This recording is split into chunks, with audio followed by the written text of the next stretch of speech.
President Donald Trump now says that he will freeze tariffs on Canada. He says Prime Minister Justin Trudeau has also agreed to help boost security on the U.S.-Canada border in order to decrease the amount of fentanyl coming into the country. The tariffs on both Canada and Mexico are now paused for 30 days. And joining us now is Jeffrey Campbell, professor of economics at the University of Notre Dame. Great to be with you. So President Trump has said and now has shown that he is not afraid to impose tariffs even on our allies. Professor Campbell, talk to us about this strategy and your thoughts.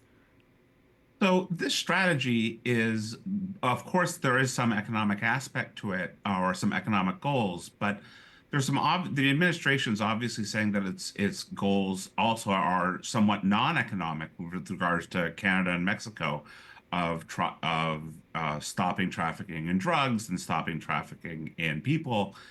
And it seems like this strategy has thus far been successful. We saw earlier this morning, President Sheinbaum sending 10,000 troops to the border and the delay in tariffs while we can negotiate a more permanent settlement. We've seen Prime Minister Trudeau do something similar with the Canadian border. So we're starting to see some movement on the non-economic aspects of this, and I think that was always part of the goal. Another part of President Trump's goal is obviously to keep world leaders on their back foot and to keep them wondering what he's doing. That seems like a very good basic negotiation strategy, and it seems to be paying off at this point. A lot of everyday Americans, they hear this tariffs and they think, well, how is this going to impact me and my bottom line, especially when I go to the grocery store, say, or to buy a car? How will this impact Americans, long-term and short-term? So short-term, not much. Retailers adjust their prices only gradually after cost changes, so I wouldn't really expect very many short-term changes unless you really enjoy maple syrup candy or Jarritos sodas. In the longer term, we might see some changes in the locations of where things are produced. So you talk about cars. I just bought a car and its engine was made in Mexico and its transmission was made in Germany.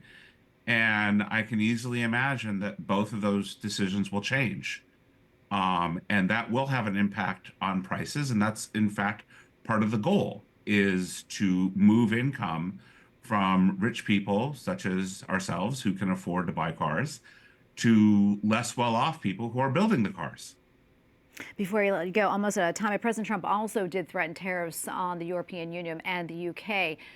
Let's talk a little bit more about that. Do you think that will actually happen, and how will that impact us? I'm guessing that the tariffs on the UK won't happen. Prime Minister Starmer is smart enough to know how to avoid that in the way that Prime Minister Trudeau and President Sheinbaum did.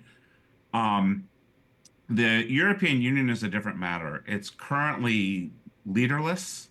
The Germans are going to have elections soon, so they have effectively a caretaker government. They're going to have a hard time responding coherently to President Trump. So I do expect some tariffs to be imposed on there in the medium term. The typical U.S. consumer doesn't directly buy things that Europe makes unless you're really into French wine. We're not going out and buying many things from them. We import a lot of very high-ticket investment goods. Think Rolls-Royce jet engines. But the impact of that on your ticket prices will be far, far down the road. Oh, Professor Campbell, thank you so much for your insights. Always great to be with you. We appreciate it. Thank you.